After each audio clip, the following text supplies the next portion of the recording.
উনুন test of Bengal, সহজে রান্না শেখার ঠিকানা। আজ আপনাদের জন্য থাকছে ডালের বড়ি বানানোর ভিডিও। মাসকলাই ডাল আর চাল কুমড়ো দিয়ে কিভাবে বড়ি দিতে হয় বা বড়ি বানাতে হয় তার A to Z আপনারা দেখতে পাবেন এই ভিডিওতে।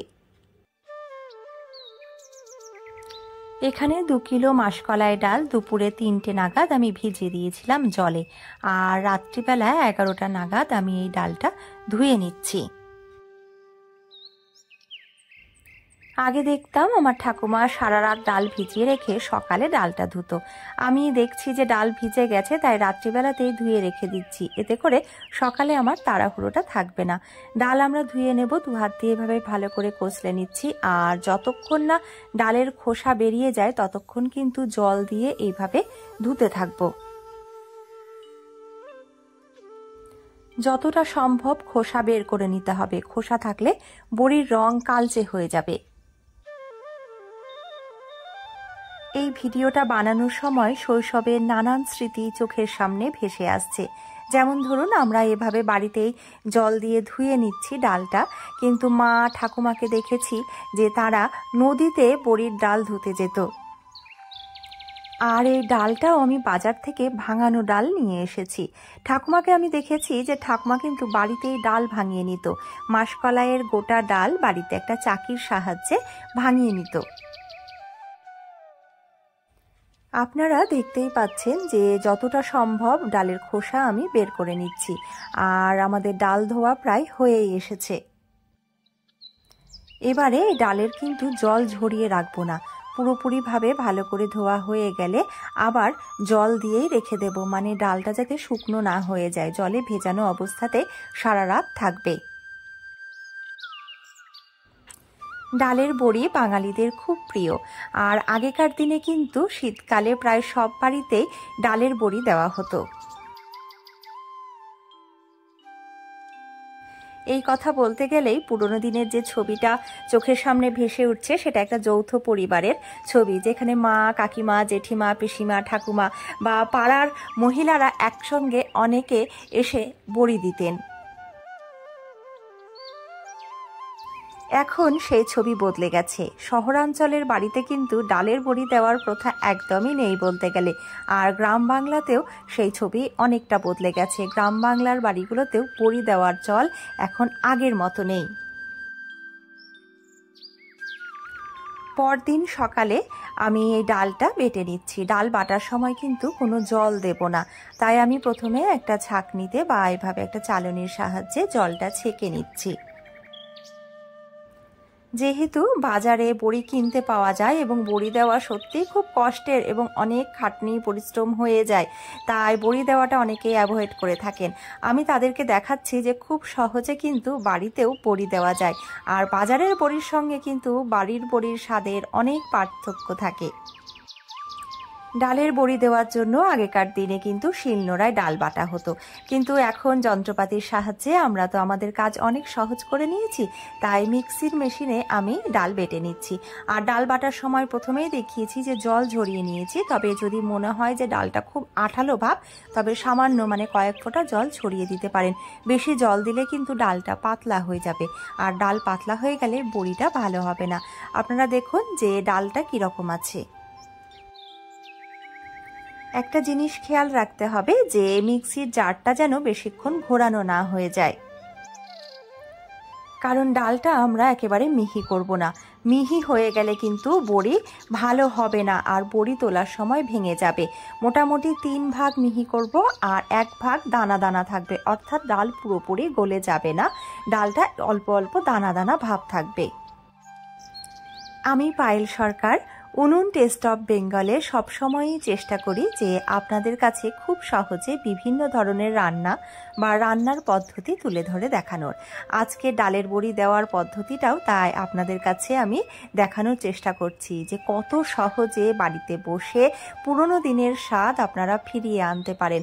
বাঙালি বাড়িতে শুক্তো, ডালের বড়ি রান্না এগুলো কিন্তু একটা আলাদা মাত্রা নিয়ে আসে।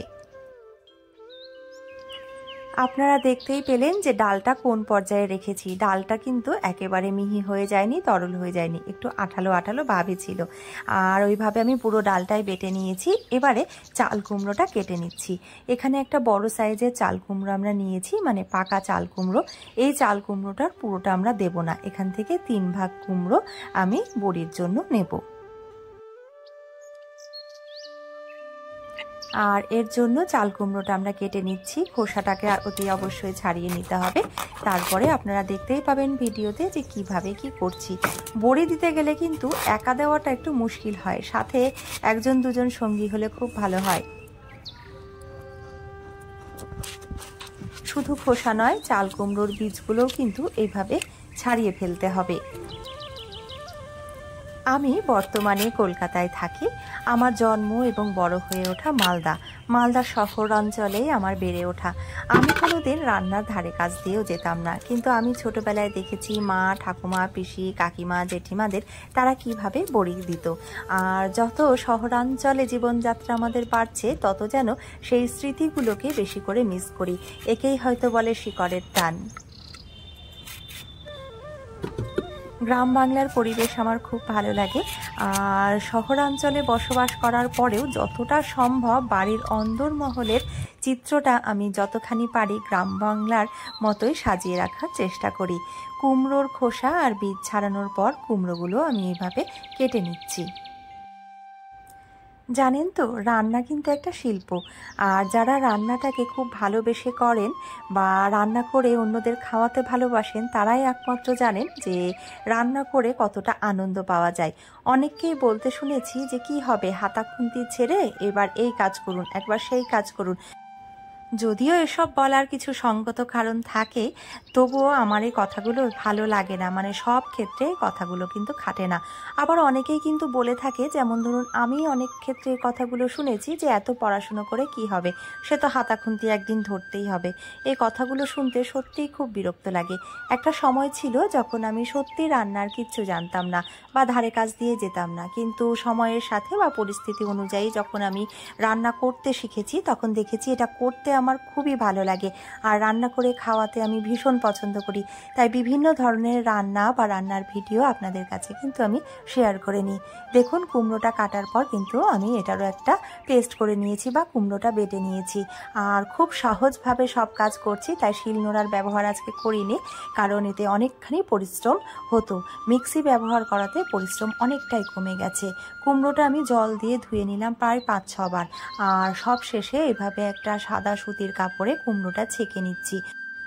বেটে রাখা এই কুমড়ো খুব ভালো করে যদি না ধুয়ে নিই, তাহলে কিন্তু বড়ি খেতে টক হয়ে যেতে পারে বা বড়ির রং লাল হয়ে যেতে পারে, অর্থাৎ বড়ির স্বাদ ভালো হবে না। তাই কুমড়ো খুব ভালো করে ধুয়ে নিয়ে এইভাবে ছেঁকে নেবেন।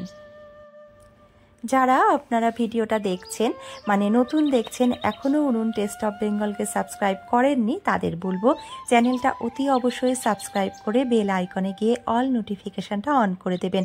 আর হ্যাঁ, কমেন্ট করে কিন্তু জানাবেন যে আপনাদের এই ভিডিওটা কেমন লাগলো, বা এই ডালের বড়ি দেওয়ার ভিডিও দেখে আপনাদের ছোটোবেলার বা শৈশবের কোনো স্মৃতি মনে পড়ল কিনা। শুধু ইউটিউব নয়, আপনারা কিন্তু ফেসবুকেও পেয়ে যাবেন উনুন টেস্ট অফ বেঙ্গলের পেজটিকে। কুমড়ো ছাকা হয়ে গেছে, মানে দেখতেই পেলেন যে কুমড়োতে যেন একটুও জল না থাকে, সেইভাবে কিন্তু কুমড়োটা আমরা সাদা কাপড়ে বা একটা সুতির পরিষ্কার কাপড়ে ছেঁকে নিয়েছি। এইবারে বড়ি দেওয়ার জন্য আর যা যা কাজ আছে সেগুলো ধাপে ধাপে আমরা করে নেব। তাই আমরা ছাদে প্রথমে একটা মাদুর বিছিয়ে নিয়েছি, আর ওই মাদুরের উপর আরেকটা সুতির কাপড়, পরিষ্কার সুতির কাপড়, এখানে আমি একটা ধুতি নিয়েছি, সেটা পেতে দিচ্ছি। বড়ি দেওয়ার সময় সাধারণত সাদা কাপড়ই ব্যবহার করা হয়ে থাকে। এর কারণটা হচ্ছে রঙিন কাপড় দিলে কাপড়ের রং বড়ির সাথে মিশে যেতে পারে, কারণ রঙিন কাপড় থেকে অনেক সময় রং ওঠার সম্ভাবনা থাকে। এবারে বেটে রাখা ডালের মধ্যে বেটে রাখা কুমড়ো, এবং শুধু বেটে রাখা নয়, জল দিয়ে ধুয়ে জল ঝরিয়ে রাখা কুমড়ো একসাথে মিশিয়ে নিতে হবে। এবারে একসাথে এগুলো ফেটিয়ে নেব। শিলনোড়ায় বাটা ডাল বা কুমড়ো হলে কিন্তু অনেকক্ষণ ধরে ফেটাতে হতো। মিক্সিতে ডাল পেশাই করলে এটা একটা সুবিধা যে খুব বেশিক্ষণ ফেটিয়ে নিতে হয় না। প্রায় 5 মিনিট ধরে এভাবে ডাল আর কুমড়ো একসাথে আমরা মিশিয়ে নিচ্ছি বা ফেটিয়ে নিচ্ছি। এবারে ফেটানোটা হয়েছে কিনা সেটা বুঝবো কি করে, সেটা বোঝার জন্য একটা পদ্ধতি আছে, আমি সেটা আপনাদের দেখিয়ে দিচ্ছি। আগেই বলেছি যে ডালের বড়ি দেওয়ার A to Z পদ্ধতি আজ আপনাদের সাথে আমি ভাগ করে নেব। আর শুধু তাই নয়, খুব সহজে, সব থেকে সহজে ডালের বড়ি কিভাবে দিতে হয় সেই পদ্ধতি আপনাদের সাথে আমি ভাগ করে নিচ্ছি। দেখতেই পাচ্ছেন যে আমি ওই ফেটিয়ে রাখা ডালটা একটা পাত্রে জল নিয়ে তার মধ্যে রাখলাম। এর কারণটা আমি বলছি। যদি ডালের দলা বা বড়ির মতন করে যে ডালটুকু আমি জলের মধ্যে দিচ্ছি সেটা জলের তলায় বা বাটির তলায় পড়ে থাকে, তাহলে জানবেন যে ডাল পুরোপুরি ফেটানো হয়নি। আর যখন দেখবেন যে তলায় পড়ে নেই, একটু উপরের দিকে ভেসে উঠছে, তখন জানবেন যে ডাল ফেটানো হয়ে গেছে, এবারে বড়ি দেওয়া যেতে পারে। আমাদের ডাল ফেটানো হয়ে গেছে, আমি এবার একে একে বড়িগুলো দিয়ে নিচ্ছি। শুধু আমি না, আমার সাথে আজকে এই বড়ি দিতে সাহায্য করছে আমার মা আর দাদা। বড়ি দিতে দিতে শৈশবের কত স্মৃতির কথা আমি আপনাদের কাছে বললাম, তাই আরেকটা লোকাচার আমি করে নিচ্ছি। আমার ঠাকুমাকে দেখতাম যখন বড়ি দেওয়া শুরু করত, তখন একটা বড়িতে এইভাবে অল্প করে সিঁদুর ছুঁয়ে দিত, আর আরেকটা বড়ির উপরে এইভাবে শুকনো লঙ্কাও দিয়ে দিত। পাশে রাখতো একটু দূর্বা ঘাস আর কুলের পাতা বা কুলের ছোট্ট একটা ডাল। আমার কাছে এখানে দূর্বা ঘাস আজকে নেই, আমি তাই দূর্বা ঘাসটা দিতে পারিনি, তবে বাড়িতে একটা ছোট্ট কুল গাছ আছে টবে, সেখান থেকে আমি একটু পাতা ভেঙে রেখে দিয়েছি ঠাকুমাকে মনে করে। আমি আমার ভিডিওর মাধ্যমে শুধু রেসিপি না, আপনাদের কাছে আরও একটা বার্তা পৌঁছে দেওয়ার চেষ্টা করি সব সময়ই, যে খাবার এবং জলের অপচয় করবেন না, খাবার ভাগ করে নেবেন, এতে ভালোবাসা বাড়ে। বড়ি দেওয়া হয়ে গেলে বড়ির বিভিন্ন রেসিপি আপনাদের সাথে তো আমি ভাগ করে নেবই, তার সাথে আপনারাও কিন্তু বড়ির বিভিন্ন ধরনের রেসিপি বা আপনারা কোনো রেসিপি দেখতে চাইলে অতি অবশ্যই কমেন্ট করে জানাবেন। বিভিন্ন জায়গার বিভিন্ন খাবার বা রান্না তো বিখ্যাত হয়, হয়তো আমিও আপনাদের কাছে নতুন কিছু বা নতুন কোনো রেসিপি জানতে পারবো। শীতকালে সাধারণত বড়ি দেওয়া হয়ে থাকে, আর এখন বলতে গেলে শীত প্রায় শেষ, মানে উত্তরবঙ্গে শীত শেষ হয়নি, তবে মাঘ মাসের শেষের দিক তো দক্ষিণবঙ্গে আমাদের এই কলকাতায় কিন্তু রোদের তাপ অনেকটাই বেড়ে গেছে, তাই শীতের আমেজ গায়ে মেখে বড়ি দিতে ছাদে আসলেও এখন কিন্তু রোদটা বেশ কড়া লাগছে।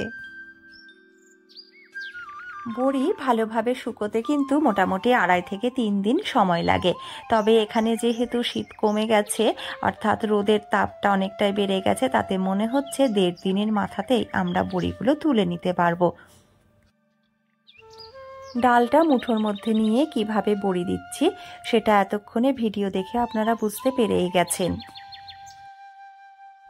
সন্ধেবেলা আমরা বড়িটা কিন্তু ছাদ থেকে ঘরে তুলে নিলাম, কারণ এখানে অনেক ভাম বিড়াল আছে, ভাম বিড়াল ছাদে আসলে বড়িগুলো নষ্ট হয়ে যাবে।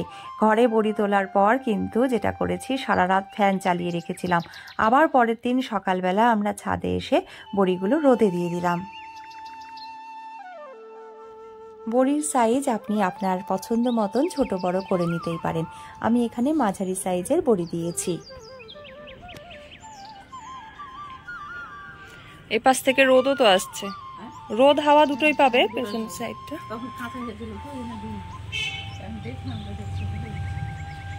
ও, এক পেছনটা একটু শক্ত হলে তাহলে এরকম করে ঝুলিয়ে দেওয়া যাবে। কালকে উঠিয়ে নেওয়া যাবে বড়ি, বেশি শুকোলে আবার ভেঙে যায়।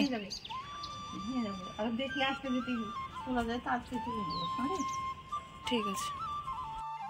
আগেই বলেছিলাম যে বড়ি বোধহয় খুব তাড়াতাড়ি শুকিয়ে যাবে, তাই মনে হচ্ছে।